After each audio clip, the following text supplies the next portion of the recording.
Բարև ձեզ, եթերում վերելք հաղորդաշարն է։ Վերելք հաղորդաշարը որպես ստեղծված կացությունից իրատեսական ելք, այսինքն քայլեր, որոնք կարող են ինչ-որ դրական արդյունքի հասցնել, ինչ-որ բան փրկելուն օգնել, դա համարել է ազգային ինքնակազմակերպումը։ Եվ քիչ հետո ես ձեզ կներկայացնեմ, թե ինչ ընկալում կա, ինչ թերացումներ կա, ինչն է խանգարում այդ գործընթացի իրականացմանը, իսկ հիմա ես փորձեմ ձեզ հիմնավորել, որ իրատեսականը հենց դա է։ Համենայն դեպս ես այլ իրատեսական ծրագիր քայլ չեմ տեսնում այսօրվա իրավիճակը հաշվի առնելով։ Անչափ կարևոր է հասկանալ ինչ է կատարվում Հայաստանում, ինչ ուժեր են ներգրավված, ինչ են ուզում անել, իրենք իրենց համար եւ դա ինչ հետևանքներ կունենա մեր վրա։ Եթե մենք սա չգիտենք, ապա մենք կընկնենք ուտոպիայի մեջ եւ կանենք քայլեր, որոնք վնաս կբերեն։ Ես ինքս փորձել եմ ձեզ համոզել, բայց հիմա ես ուրիշների տեսակետ եմ ներկայացնում ձեզ, որպեսզի, այսպես ասած, իմ ասածները լինեն առավել հիմնավոր։ Ուրեմն ես երկու օր առաջ լսում եմ մի քաղաքական գործիք տեսակետ, բավական հայտնի, ինքը պատմում է 2008 թվականի իրադարձությունները, երբ որ իշխանությունները եւս մարտի 1-ից հետո որոշակի գործողություններ էին իրականացնում կոշտ եւ խիստ ընդդիմադիրների հանդեպ, ասում այն ժամանակ մենք գնում էինք ԱՄՆ դեսպանի հետ էինք հանդիպում այլ եվրոպական երկրների կառույցների եվրոպական կառույցների ներկայացուցիչների հետ եւ ասում ենք այսպես իրենք այսպես աջակցում էին, հայտարարություններ էին անում, բոլոր միջոցներով փորձում էին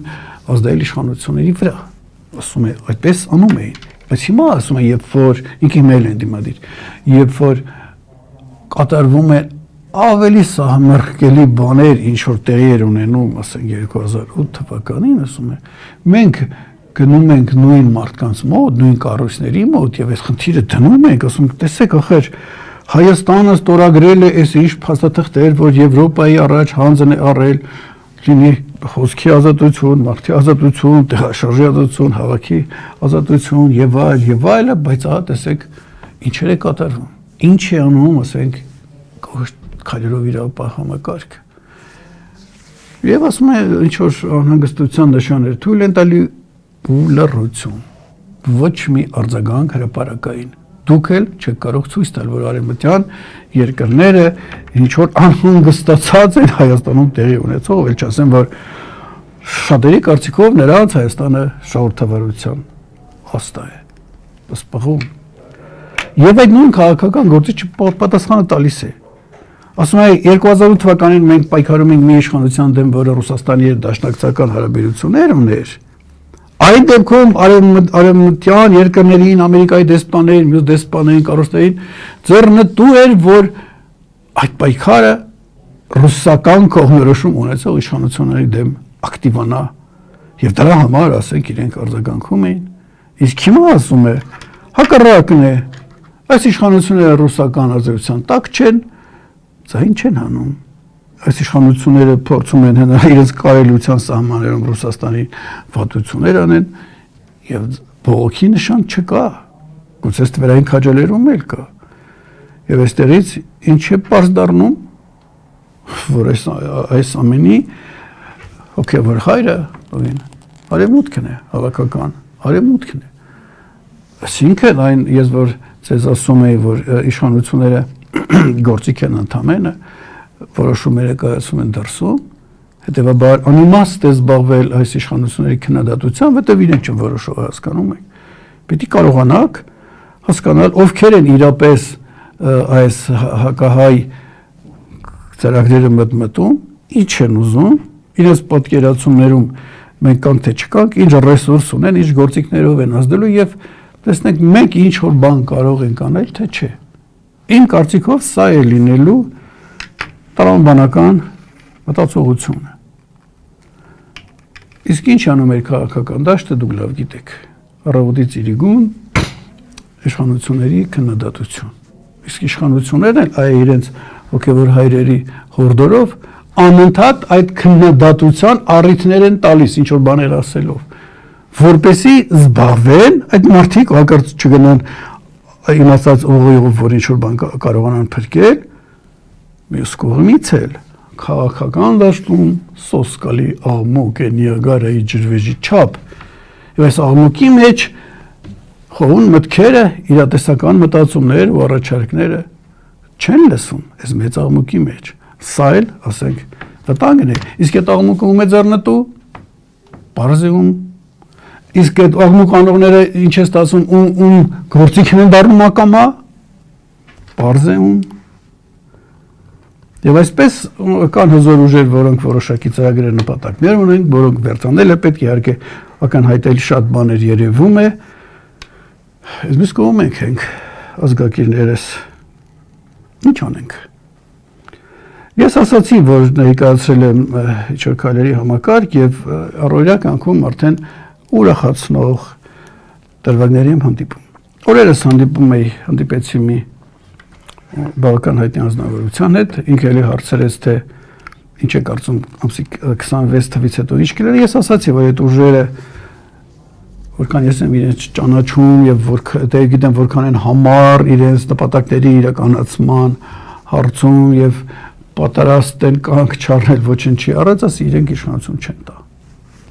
Բայց ասեցի մի շանս կա։ Եթե քաղաքական իմաստությունը կան հատուկենտ այսպես ասած խորքային մտածող մարդիկ քաղաքական դաշտի, նաև քաղաքամերձ պատադիչից քաղաքական էլի, եւ մեծ փողը համընկնեն իրար հետ, կողք կողքին նստեն, ֆինանսավորվի եւ հստակ ես քայլերի համակարգը ներկայացրել եմ, այդ աշխատանքները արվի, արդյունք ունենանք, հետո քաղաքական գործիչներ,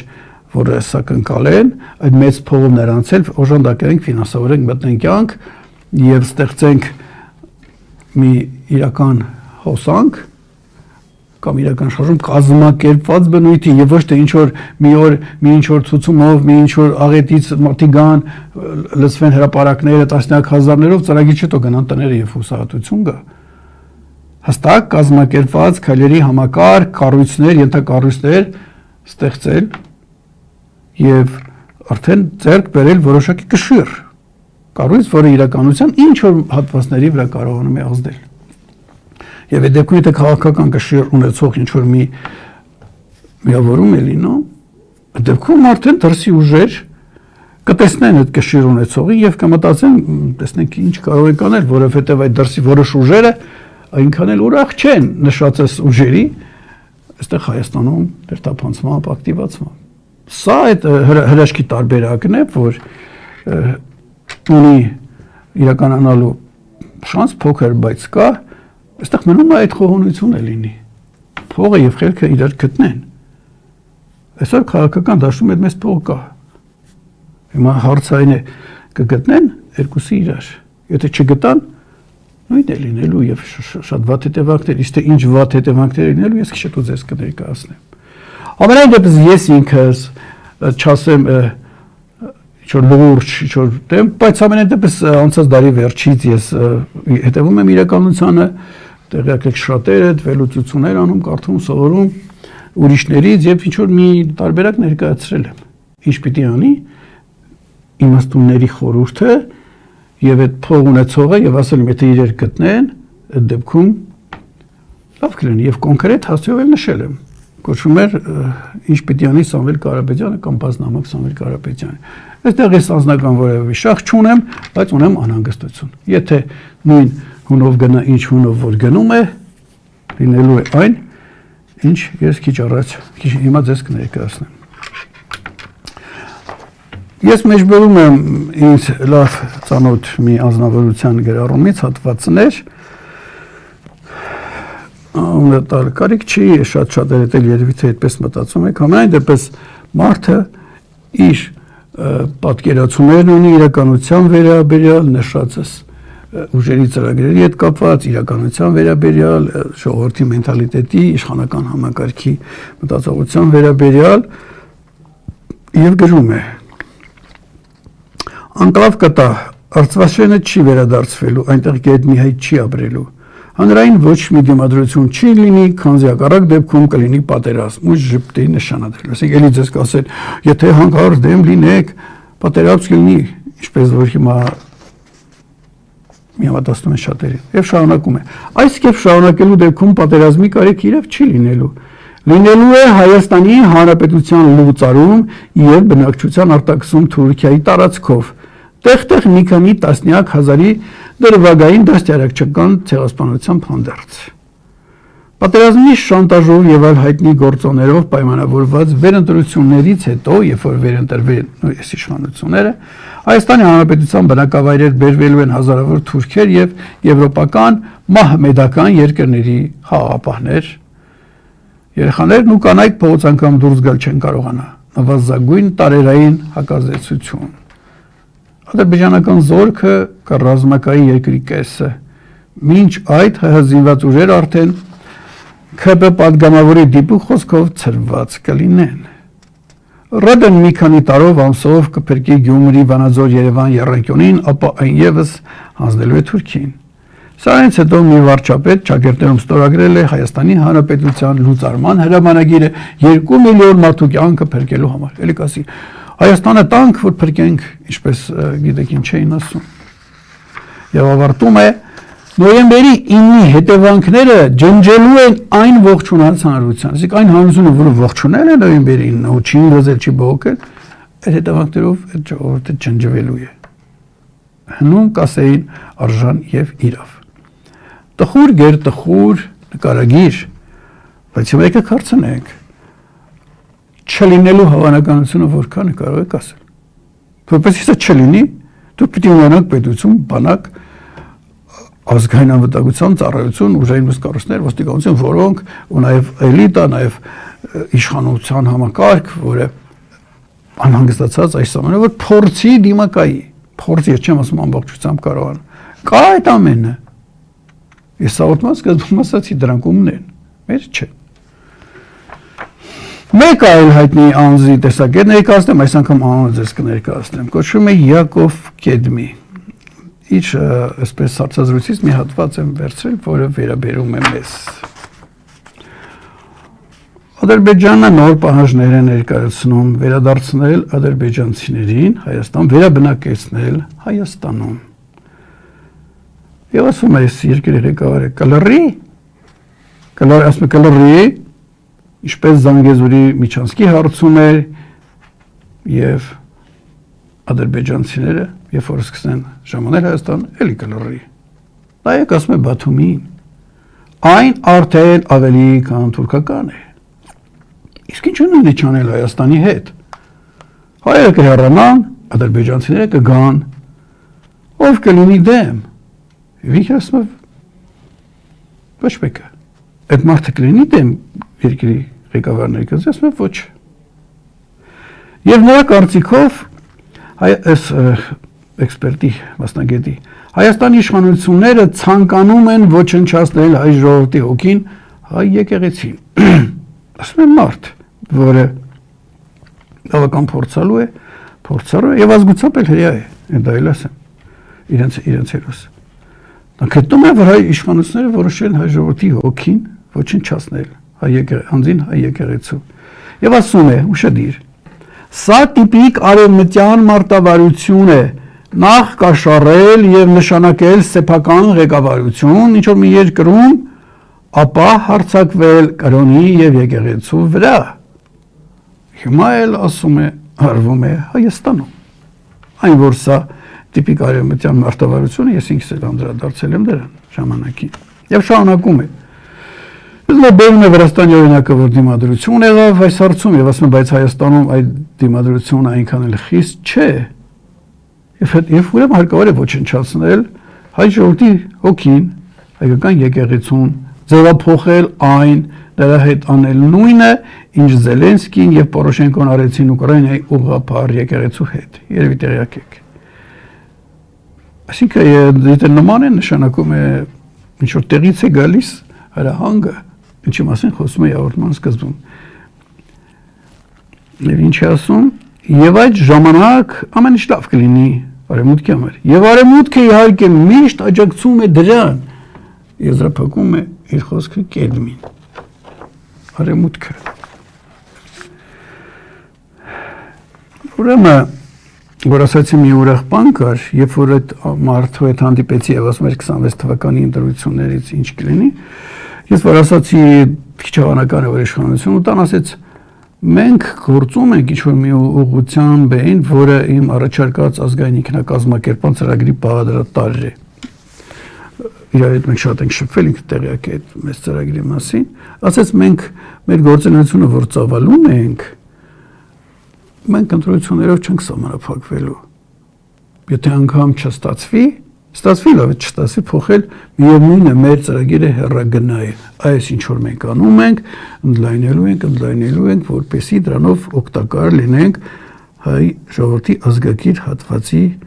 գոյությանը, փրկությանը։ Դա ինձ իհարկե ուրախացրեց, քանի որ ես ինքս էլ հենց դա եմ առաջարկում, որ դա անենք, հասկանում եք, ոչ թե սպասենք ինչ-որ էքսեսների ընտրությունները քարոզենք, եղավ, չեղավ, հետո սարավ գնացինք, ոչ մի արդյունք, կամ շարժումներ, որոնք ոչ մի լուրջ հեռագնահատծրագիր չունեն։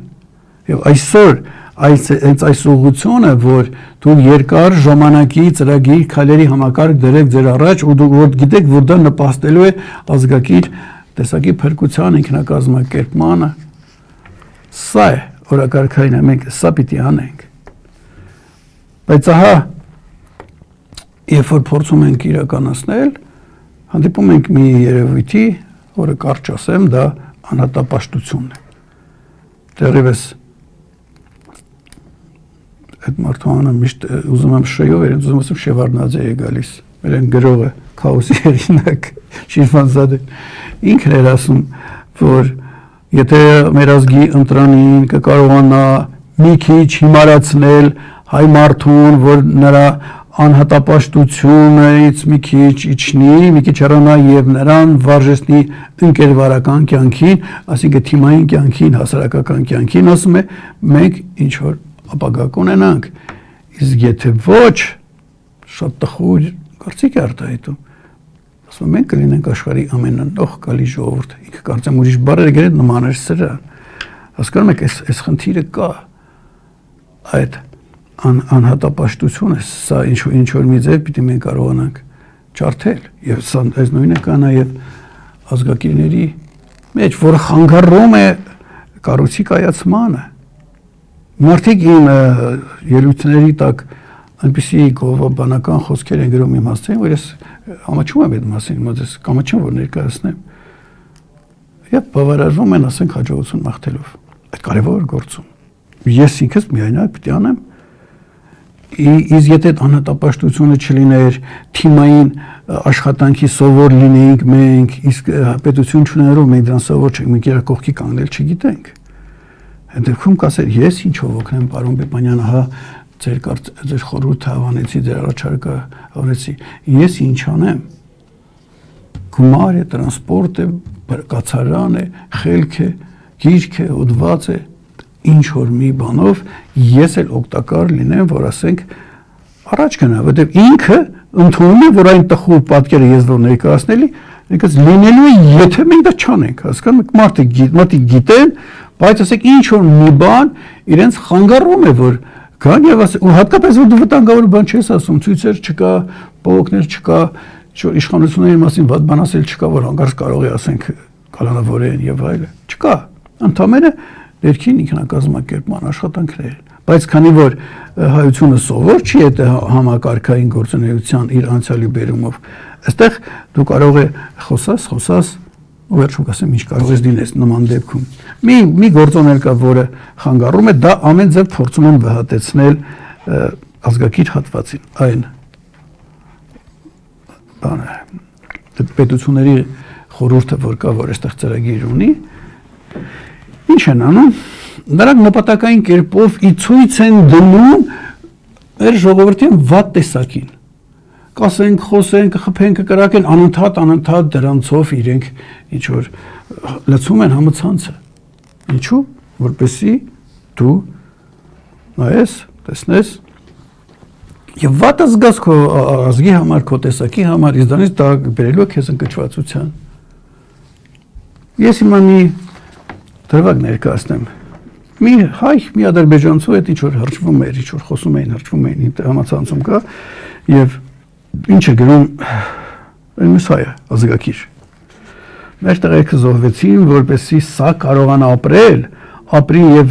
ձայնագրի զվարճալի տեսանյութեր, լի խոստովանություններ, ինչ որ մեր Թուրքիանում է ադրբեջանցու, և նրա ցեղին ինչ ամոթ եմ զգում,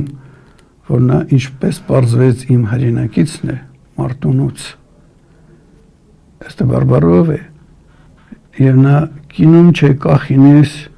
որ կտի տականքիս այ չմո, և հասկացակ։ Տեսեք, ասացի նմաններին հատուկ են համացանց լցնում, գցում, որ դուք վատս գաք ձեզ։ Իսկ որ դուք վատս գաք, կաշկանդվելու եք, հուսահատվելու եք, ու եթե մի հոգի էլ գա, կամ մի քանի հոգիներ եւ ասեն հարգելիներս եկեք այս քայլերը, որ անենք նմաններով համախմբել, տեսնենք ինչ չափով կարող ենք դիմակայել, ինչ կարող ենք փրկել, դուք ասենք հուսահատության մեջ լինեք։ Եվ դրա համար ես ձեզ ասում եմ ու վերնագիրն էլ այսօր թողարկում, սա է, այդ մարդիկ ձեր ազգից չեն, նրանց համար վատ մի զգացեք, ձեր ազգը նրանք են, ովքեր հիմա դուք տեսնում եք, որ ձեր նման մտատանջությունների մեջ է, սա պետք է հստակ առանձնացնենք և մտածենք ինչ անենք, ես հետևում եմ համացանցին և ուրախանում եմ, որ թեկուզ շատ ուշացումով այս ու այնտեղից արդեն գալիս են այն թեզերին, այն դրույթներին, որ ես ոնց է դարի վերջերից հանրայնացնում էի, ցավոք ընկալում չէր լինում։ Ես հիմա մի հատված ընթերցեմ Ալիքի խմբագրականից, Պարսկաստանում է, եթե չեմ սխալվում հանդեսը, 9 նոյեմբերի 25 թվական, հատված եմ կարդում, այնտեղ մի քիչ մեծ էր։ Արդեն գիտենք այն ճշմարտության մասին, որ Հայաստանի գործող իշխանությունը այդ բոլորին ցավոք ինչ-որ բան հակադրելու, դրանք կանխելու փորձ չի անում, ու նկարագրում, էլ ինչ-որ համարյա ես նկարագրեցի։ Եվ հենց այս խիստ մտահոգիչ համայնապատկերի ֆոնին տրամաբանական հարց է առաջանում, իսկ որպես ազգ մենք ինչպես ենք պատրաստվում արձագանքել այս բոլորին, ինչ ենք պատրաստում հակադրել մեր գոյությունը որպես ազգ պետություն հարցականի տակ տանող այս խիստ վտանգավոր մարտահրավերին։ Հռետորական բնույթի այս հարցի պատասխանին անցնելուց առաջ նախ նշենք, որ այս փակուղային եւ անիրանի թվացող իրավիճակից դուրս գալու հնարավորություն միանշանակ կա։ Տեսականորեն հնարավոր է վերականգնել ամեն ինչ, ոտնատակ տրված ազգային արժանապատվությունը, կորցրած անվտանգությունը, հաղթանակած, կայացած եւ հզոր ազգ լինելու երբեմնի զգացողությունը։ Հնարավոր է նույնիսկ հետ բերել Արցախը, վերականգնել մեր վերջին սահմանը, բայց դրա համար մեզ անհրաժեշտ է առաջին հերթին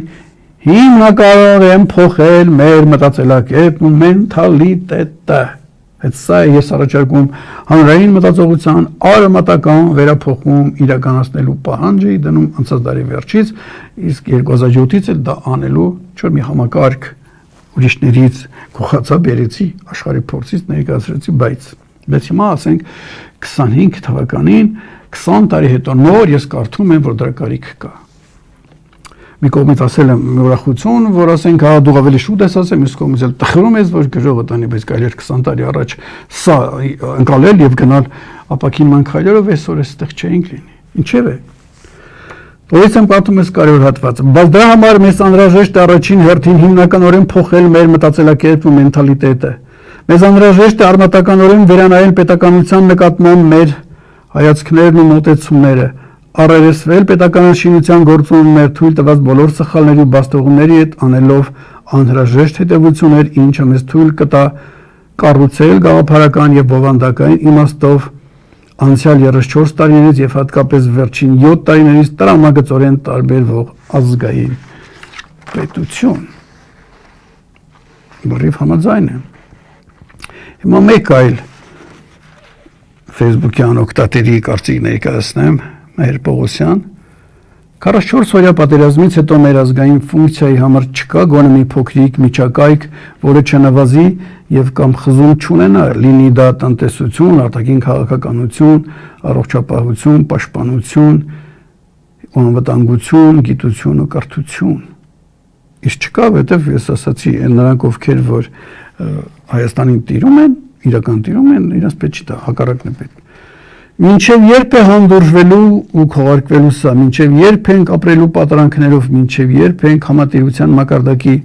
հարցեր լուծելու ու գովազդով խաբվելու։ Մինչև երբ։ Ես ասացի, որպես քայլ,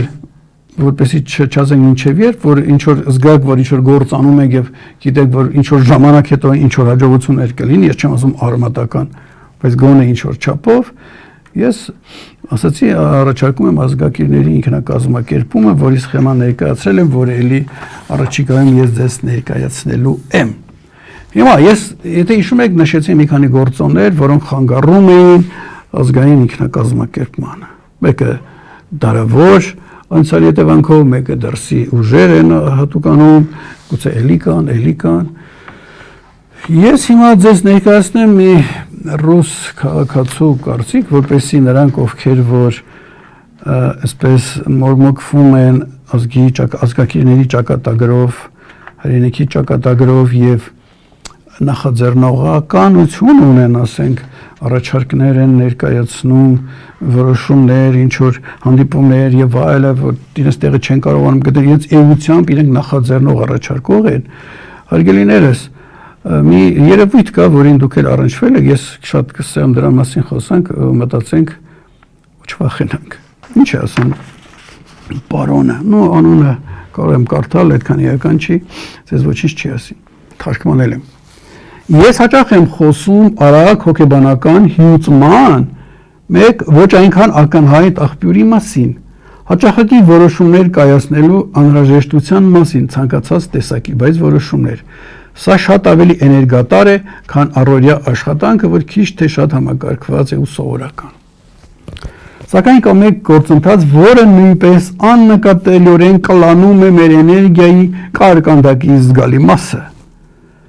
Սա նախաձեռնողականությունն է իներտ կամ դիմադրողական միջավայրում։ Երբ դուք եք շարժիչ ուժը գրեթե ցանկացած փոփոխության, նորարարության կամ նույնիսկ ձեր ընտանիքում, հարաբերություններում կամ աշխատանքային միջավայրում ակտիվ գործընթացներ, երբ դուք այս բոլոր առեզներում նախաձեռնողը դուք եք, ինչ է լինում։ Լավ կլիներ, եթե այդ միջավայրը երախտապար լիներ ձեզ եւ արձագանքով, որ անընդհատ ուզում եք ինչ-որ բարեփոխման ծրագրեր առաջարկեք, կամ ընդունել ձեր գաղափարները, ասել ինչ խելացի բան, կամ թեկուզ գոնե ասել, լավ, բայց դե դու ասել դու էլ արա, կամ այանենք, ոչով, բայց հետո չգան, հասկանում եք, այդ պատճառով ասենք գործ տեղի չի շարժվում, ու շարունակում է։ Սա լավ տարբերակն էր, երբ որ սա էր։ Ավելի վատ է, երբ պատասխանը սա է, քեզ դա է պետք, ուրեմն դու արա, մենք չենք միջամտի, մենք ես չենք աջակցի։ Եվ ավելի ծանր է, երբ պատասխանը պարզապես ոչ է, առանց որևէ այլընտրանքի եւ եզրափակում է։ Եվ զարմանալի չէ, որ ինչ որ պահի մարդը կանգ է առնում, նա հոգնում է ճահճի մեջ թափառելուց, նա մարում է կամ սկսում է մտածել ավելի կենսունակ միջավայր գտնելու մասին իր սեփական ընկալմամբ, այնպիսին, որը կարձագանքի իր կյանքի բաբախյունին, քանի որ այս անգործուն միջավայրում նա խեղդվում է եւ ուժասպառ է լինում, քանի որ ինքը առաջարկում է արձագանք չկա, այսպես հոգեբանական պահ է։ Հետևաբար կարևոր է ոչ միայն նախաձեռնող լինել լուրջ զրույցներ, գաղափարներ, փոփոխություններ եւ հանգստյան օրերի միջոցառումներ նախաձեռնելու հարցում, այլև ուշադրություն դարձնել, թե ինչպես է միջավայրը արձագանքում դրանց եւ չքաշել այն ինքներդ ձեզ վրա։ Այսինքն խոսքս ուղղում եմ նրանք, ովքեր ինձ նման տեղը չեն գտնում եւ անընդհատ ինչ որ նախաձեռնություններ, առաջարկություններ են անում ու համարժեք ընկալում չի լինում, ինչ-որ ժամանակ հետո նրանց էներգիան սպառվում է, նախանջում են, հետ են քաշվում, կարող է իրենք էլ մատնվեն անհուսության, ասեն դե չի լինում։ Սա մենք պիտի հաշվի առնենք։ Իմ օրինակից ասեմ, շատ է եղել, երբ որ ասենք ես առաջարկել եմ, ասենք շատ որն է ընդհատել առաջարկում եմ, համարժեք ընկալում չի եղել, բայց եղել է փուլեր, երբ որ ասենք մարդիկ ընկալել են, ինչ-որ թիմ են կազմել, գործել ենք, բոլորս բավարարված, ոգևորված, հետո ինչ որ ժամանակ հետո դու էներգիա ես դնում, անհրաժեշտ ընկալումը չկա, այն ուրիշ մարդիկ իհայտ չեն գալի, որ քո այդ առաջարկած համակարգի ինչ որ դետալներ իրենք անեն, դու ես բոլորի տեղը լարացնում, դու ես բոլորի տեղը լարացնում, էներգիա տալիս ես ու ինչպես եք ասում, սպառվում ես, հետ ես քաշում, գուցե մի քիչ անհուսություն կա, բայց քանի որ վիճակը այնպիսին է երկրի, որ ինչ որ բան պիտի անենք, ես նման մարդկանց, ովքեր որ այս տեսակն են, հորդորում եմ նախ չհուսահատվել, փորձել էներգիա ստանալ բնությունից, արևից, չգիտեմ ուրիշ ինչից եք էներգիա ստանում եւ նախ եւ առաջ գտնել այնպիսի մարդկանց, որոնք ձեր նման են, որոնք իրենք էլ նախաձեռնողներ են եւ եթե զգում եք, որ գաղափարականապես մոտ եք, գտեք իրար, որ ձեր ջանքերը միացնելով դուք կարողանաք ավելի հեշտացնել այն գաղափարների իրականացումը, որը դուք առաջարկում եք եւ չառաջարկել չեք կարող։ Այսօրվա համար այսքան էր, իսկ քանի որ այստեղ ասեց հանգստյան օրերի միջոցառումներ, ես առաջարկում եմ Կիրակի օրը համարենք արքաների ոգեկոչման օր եւ ով որ չի զլանա, նայած որտեղ է ապրում, մտաբերի հիշի, թե իր ապրած տարածքում ինչ վայր կա, որ առնչվում է արքաների հետ, արքաները մատուռ են կառուցել, եկեղեցի, կամուրջ, ճակատամարտ են վարել եւ այլը։ Ժամանակ գտեք գնացեք այնտեղ։ Ոգեկոչեք իրենց, հիշեք։ Դուք իրենց օգնության կարիքը ունեք։ Ես էլ դուք էլ։ Ես ամենայն դեպս գնալու եմ։ Այսօր այսքանը, միշտ օր հանդիպում։